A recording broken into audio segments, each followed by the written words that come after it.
My name is Akiko Saito. Today I am just an old woman, a fixture in a corner of Ginza, merely nodding along to the nostalgic tales of customers. But 60 years ago, I was a hostage. I was the 12-year-old daughter offered up by her own father to a rival organization, right in the heart of the Showa era's darkness. Today, I intend to tell the entire secret about how the bonds between a parent and child can become so fragile, so worthless, when weighed against the survival of a clan. How my father's love transformed into the blade that betrayed me. My life began in 1963, Showa 38 in Osaka. My father, Kenzo Saito, was the Oyabun, boss of the Saito clan, which controlled a small territory in Minami.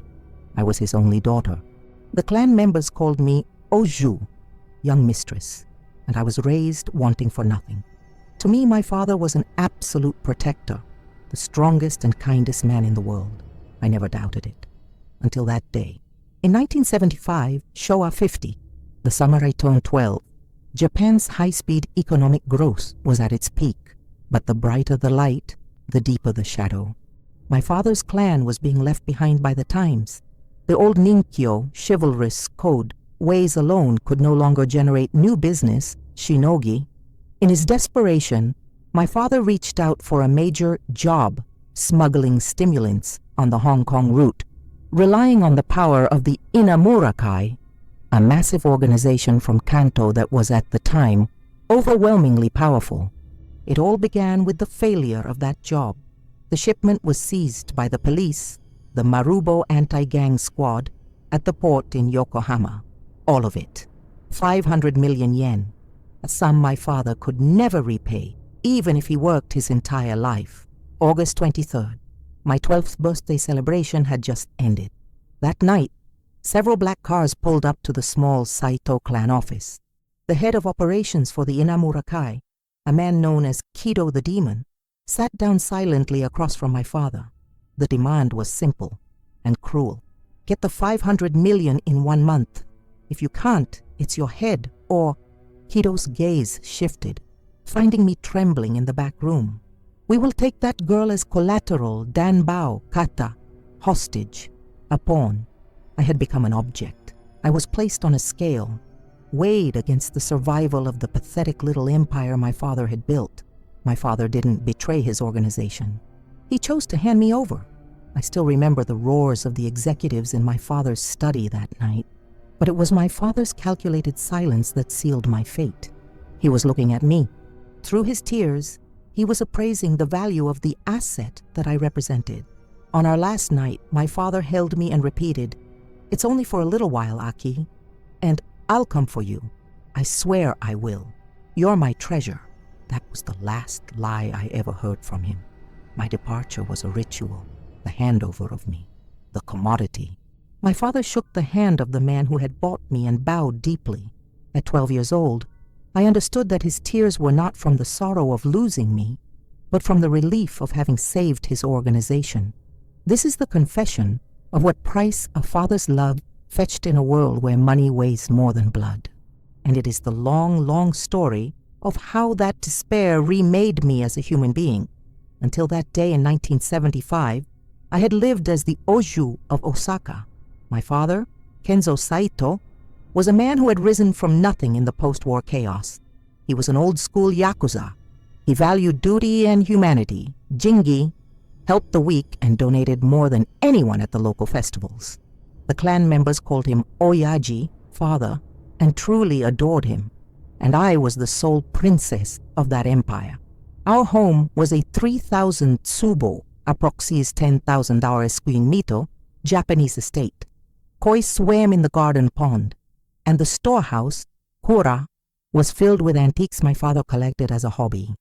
I had private tutors and was taught the tea ceremony, flower arrangement, ikebana, and the koto, Japanese harp. So you can have a respectable marriage, even as a Yakuza's daughter, was my father's favorite saying. But that was a facade. The truth is, my existence was a tool to display his status. I adored my father, his broad chest, the smell of his cigarettes, and the smile he aimed at me. That was my entire world. The stories he told me before bed weren't Momotaro or Cinderella, but the chivalrous tales of Jirocho of Shimizu or Chuji Kunisada. Aki, the most important things are giri, duty, and ninjo, compassion. If you have those two, you will never stray from the path. That's what my father taught me. But it was this same father who would commit the greatest breach of duty against me. Around the time I turned 10, I began to make appearances at my father's work, not at gambling dens or active conflicts, of course, but at meetings in high-class restaurants, ryotei, with the bosses of other clans, or at banquets with local politicians. This is Akiko, the daughter and heir to the Saito clan. He would introduce me this way. When I went around pouring sake, everyone would smile with delight. I was the future and the symbol of my father's empire. I believed the bond between us was absolute, irreplaceable by anything in this world. The job with the Inamura Kai was planned in the winter of 1974. My father's territory was being eroded by the influx of new brothels and loan sharks, Sarakin, and the monthly payments, Jonakin, were dwindling. My father's old-fashioned methods were no longer working. Oyaji, we have to make a gamble here. The Inamura Kai from Kanto is looking for a new route for the product, stimulants. We will be their window into Kansai. My father nodded at the words of his second-in-command, Wakagashira. That was the beginning of hell, the loss of 500 million yen. It was an amount that couldn't possibly be covered, even if the Saito clan sold off all its assets. The office phone rang non-stop with collection calls. Smiles vanished from the faces of the clan members. My father began to drink more, spending more time locked away in the storehouse alone. The final ultimatum from the Inamura Kai came at the end of August. The money or the girl? My father had to choose. Would he dissolve the clan he had built and lose everything? Or would he offer up his own daughter to buy time? He chose the latter. He explained it to me. This is a transaction. The boss of the Inamura trusts that I will pay him back. As proof of that, I just need you to go to Tokyo for a little while. I'll come for you soon. I tried to believe those words, but my mother's dead eyes, as she packed my bags, told the whole story. I was the living sacrifice offered for the survival of the empire my father had to protect. My father, with his own hands, delivered his princess to the enemy's castle, September 15, 1975, the day my 12-year life died for the first time. My father didn't take me to Osaka Station, but to a deserted warehouse at the port. There, a black car bearing the Inamura Kai crest waited silently. Aki, take this. My father offered me a small Paulonia wood box. Inside was an old jade kanzashi, hairpin, said to be a keepsake from my late mother. Hold on to this in your mother's place until you come back. I suppose that was meant to be his payment for the betrayal. I did not accept it. I don't want it. You're abandoning me, aren't you? My father's face twisted in pain, but he said nothing. He couldn't. An Inamura Kai man opened the car door. Without looking back once, I got in. In the side mirror, I saw the figure of my father, kneeling on the asphalt, bowing his head to the ground. That was the last I ever saw of my biological father. We went by car, not the bullet train, to ensure that the cargo, me, was delivered safely to Tokyo. It was a long, silent drive. I didn't cry. My tears had all dried up the moment I saw my father's face in that warehouse. We stopped in what I think was Setagaya, in Tokyo. It was a massive Japanese-style mansion, surrounded by high walls. This was the residence of the Inamura Kai chairman, Ryutaro Inamura. I was not greeted by clan members. It was a woman in a kimono, perhaps in her 50s, with a perfectly straight back. I am Kiyo. I have been put in charge of you. She was the chairman's wife, Okusan, and the one who ran this entire household. I learned later that she, too, had been gifted from another clan to the Inamura Kai when she was young.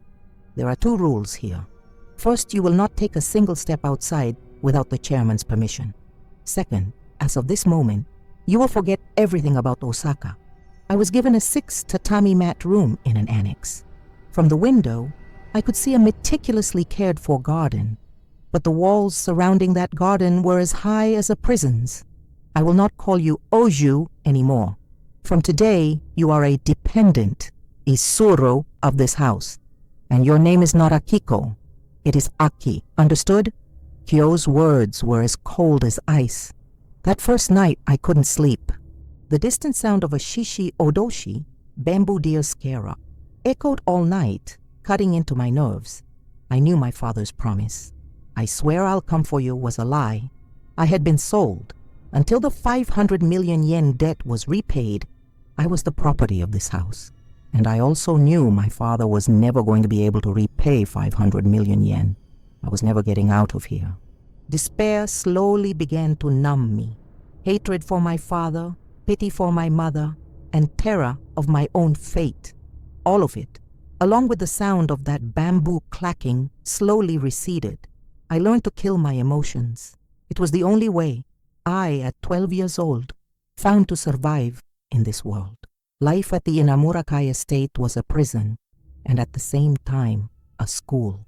It wasn't just Kyo who monitored and educated me. The Inamurakai's Wakagashira, head lieutenant, the man named Kido, that same Kido the demon, became my tutor. Kido did not treat me as a hostage, but as an investment. Your old man is a weakling, but you have eyes, discernment. Turn those eyes into a weapon to survive in this world. My day was filled with strict discipline. Wake at 6 a.m., clean the mansion. After that, Kyo taught me the tea ceremony and ikebana, but these were completely different from the young mistress lessons I had in Osaka. The tea ceremony is war. It is a silent battlefield, where you find the cracks in your opponent's heart and impose your own will. You arrange flowers to kill your own heart. A woman who is swayed by emotion is disposable in this world. That is what Kyo taught me. In the afternoons, I learned different subjects from tutors Kido arranged: English, Chinese, and bookkeeping and economics. From now on, the Yakuza needs the abacus and arithmetic. Donpachi, gunfights, aren't the only way to earn. You have to see how the money flows and where it pools. If you can't see that, the clan collapses. Kido even showed me parts of the Inamurakai's black ledgers. Donations to politicians, investments in front companies, wire transfers from overseas. At 13, then 14, I was force-fed the world of money that my father had never known. All contact with my family in Osaka was forbidden. No letters, no calls. Kido would, on occasion, feed me rumors about my father. Heard your old man is still scrambling for cash, but nobody will deal with him. Who would trust a boss who'd pawn his own daughter as collateral? Those words slowly chipped away at the faint affection I still held in the bottom of my heart for my father. I was abandoned by him, and the ones raising me were the Inamurakai, my supposed enemies. This contradiction twisted my psyche. I rarely saw the chairman, Ryutaro Inamura. He sat in the deepest room of the mansion, like a living, breathing idol. But he was the absolute being who held the power of my life and death. In the winter, I turned 14. I, for the first time, served the tea I had prepared to Chairman Inamura. Your eyes, they're not like your father's. The chairman said this after a single sip. Your father wasn't cut out for that job, but his one correct judgment was offering you. You were the only value that man possessed. In that instant, something inside me changed definitively. I stopped being my father's daughter. I was the property of the man named Ryutaro Inamura, an existence educated by Kido and Kyo. The one who decided my worth was no longer my father in Osaka, but these men in Tokyo. I was beginning to swear loyalty to my new family, the Inamurakai. It was a sad, pathetic adaptation, all for the sake of survival. In the spring I turned 16, 1978, Showa 53, my education entered its final phase. Kido took me to a high-class club in Akasaka. It was the back room run by the Inamurakai, a place where figures from the political and financial worlds gathered. Aki, you'll work here, but not as a hostess. He called the mama-san of the club, and introduced me as an accounting apprentice. My real job wasn't to carry drinks or flatter customers. Listen and remember, the conversations exchanged in this club, the flow of money, the human relationships, you will report all of it to me. That was my first campaign. I would wear a kimono, sit in a corner of the club pretending to work the abacus, and I would watch and listen to everything. Who was meeting whom in secret?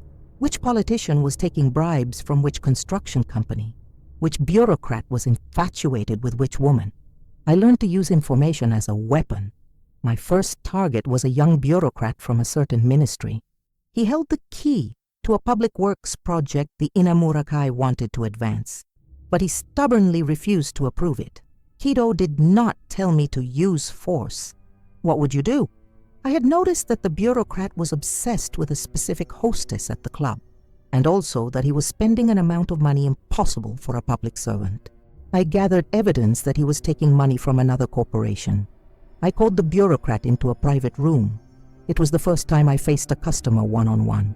Mr. Staik, so-and-so, it seems your sincerity is not directed at the Inamura Kai but elsewhere. The color drained from his face. I silently slid the copies of the evidence across the table to him. Whether these documents appear in tomorrow morning's newspaper, or whether they are locked away in the Inamura Kai's safe, that depends entirely on your decision tonight. It was blackmail, but it was a quiet threat, one without a knife or a gun. The next day, the permit for that public works project was approved with astonishing speed. It was my battle trophy. When I returned to the mansion, Kido was waiting. "Well done," he said. It was the first time he looked at me not as a tool, but as a comrade. I was not the Yakuza princess my father had wanted. I had become the shadow of the Inamura Kai, manipulating information, grasping human weakness, moving money, overwhelming the enemy not with violence, but with intelligence. That was the path I would walk to survive in this city, Tokyo. Chairman Inamura summoned me and said he was entrusting me with a small club of my own. "You are no longer collateral. From now on, you will carry one of the Inamura Kai's golden banners." That was the moment I went from Aki to Mama Akiko of Akasaka. I was completely liberated from my father's curse and reborn as a cold soldier of the Inamura Kai organization. 1980, Showa 55. I was 18, and 2 years had passed since I was put in charge of the club in Akasaka. Japan was in its last frenzy, just before plunging into the bubble economy. My club, as the information center and vault of the Inamura Kai, was generating enormous profits every night. I no longer bore any trace of the Oju from Osaka. Draped in expensive kimonos, I dealt with the titans of politics and finance, never backing down an inch. Lieutenant Kido had begun to call me Ane-san, big sister, and even Chairman Inamura had me attend his most important meetings. I had found my place. In that very pit of despair where my father had sent me, I had built my own castle. Then one day, Kido appeared at my club, uncharacteristically, with a grim look on his face. "Aki, word from Osaka." At those words, I felt my heart, for the first time in ages, being crushed by a cold hand. The name of a place I hadn't heard in 6 years. "Your father is dead," Kido continued matter-of-factly. "The Saito clan, after I was given away, never managed to recover.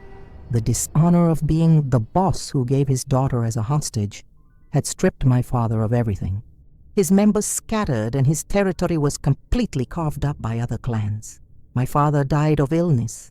His liver failed and he drew his last breath alone, in a cheap apartment in Nishinari with no one to see him off. The debt, far from 500 million yen, had not been paid back by even a single yen. Chairman Inamura summoned me. "Your role as collateral is over. With your father's death, the slate is clean. You are free, Aki.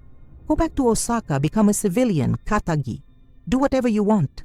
Freedom." How I had craved that word for 6 long years. But now, hearing it, the word brought me no emotion at all. A place to return to? I had no such place left in Osaka. A civilian? How could I, who had tasted this dark world, ever go back to being a normal woman? I bowed deeply before Chairman Inamura. Chairman, my only father is you. I have no place to go back to. Please let me stay here as a member of the Inamura Kai. Chairman Inamura nodded without a word. Kido, just for an instant, looked sad. I did not go to my father's funeral. Instead, I asked Kido to arrange for just his posthumous name, Jie-Ming Kaimyo, to be carved on a gravestone in Osaka. Several years later, I visited that grave alone for the first time.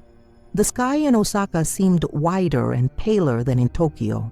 Even looking at the name Kenzo Saito carved in the stone, no tears came. Only a cold wind blew. I hadn't forgiven my father, but I didn't hate him either. He was a weak man, that was all. And that weakness had allowed me to survive in this world, and it had made me strong. I poured water over the grave and quietly pressed my hands together. It was a farewell to the man who abandoned me, and a quiet vow to the destiny that set me on this path. I was no longer anyone's hostage. I would walk this darkness of my own free will. The Showa era ended, and time flowed through Heisei and now into Reiwa. The men of the Inamura Kai who took me in, raised me, and gave me weapons are no longer in this world. Chairman Inamura fell ill and died during the turbulent collapse of the bubble economy. Even Kido, the feared demon, was killed unceremoniously by a young member of a rival clan as the grip of the Heisei-era anti-organized crime law, Bao Duefa, Butaihu, tightened. Of the massive castle they built, not even a shadow remains today, and I, in this corner of Ginza, protect this tiny bar. On the surface, it's the hobby shop of a retired old mama-san. But even now, occasionally, old clients come to visit in secret. Politicians who fell from grace, former executives chased out of their companies. They are the ghosts of the Showa era, just like me. I still dream sometimes of the day my father handed me over, the father who betrayed me, the Inamura Kai who used me as a tool. I used them both to survive. But having reached this age, there is something I finally understand. Did my father, Kenzo Saito, truly abandon me? Is it possible he knew his clan couldn't last, that if I stayed with him, I would share the fate of his collapsing organization? But if he entrusted me as a hostage to the Inamura Kai, the strongest organization of the time, my life at least would be guaranteed. And if I had talent, my father didn't sacrifice me. He entrusted me. He delivered the treasure he could not protect into the hands of his stronger enemy. Could that have been the only and the final form of love that weak man could show me? Of course, I will never know the truth. My father is gone. But if I don't believe that, I cannot affirm the nearly 80 years of this life I have lived. The Inamura Kai taught me how to live, but my father, in exchange for his own ruin, gave me a place to live. I was saved by my father's betrayal. What a bitter irony. It has started to rain. The neon lights outside blur through the window. The darkness of Showa has vanished from this city, Tokyo, along with the neon. But inside my heart, that same cold rain from that time continues to fall. I am Akiko Saito, sold by my Yakuza father, raised by the enemy clan, and even now, after everything has vanished, I sit here, alone.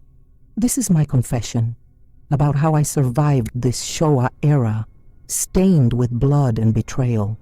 And it is everything about the final curse, and at the same time, the love that my father placed upon me. My story ends here.